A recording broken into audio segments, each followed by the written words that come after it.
Beginners bachelors உங்களுக்கு தான் இந்த ரெசிபி 4 நாள் 4 சட்னியை செஞ்சு அசத்திடுங்க. தகதகன் தக்காளி சட்னி. 2 தக்காளி, 5 காய்ந்த மிளகாய், கொஞ்சமா இஞ்சி, 3 பல்லு பூண்டு, கொஞ்சமா புளி, உப்பு.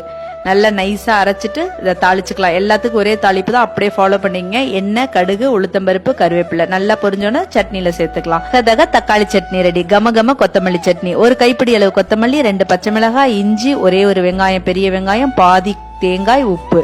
நல்லா நைஸா அரைச்சிட்டு அதே தாளிப்பை சேர்த்துக்கிட்டா கம கம கொத்தமல்லி சட்னி ரெடி. கனகாம்பர சட்னி. அக்கா யார் இந்த கனகாம்பரம் எல்லாம் கேட்க கூடாது. தேங்காய், சின்ன வெங்காயம், இஞ்சி, காய்ந்த மிளகாய், உடச்சக்கல்ல 1 ஸ்பூன், உப்பு.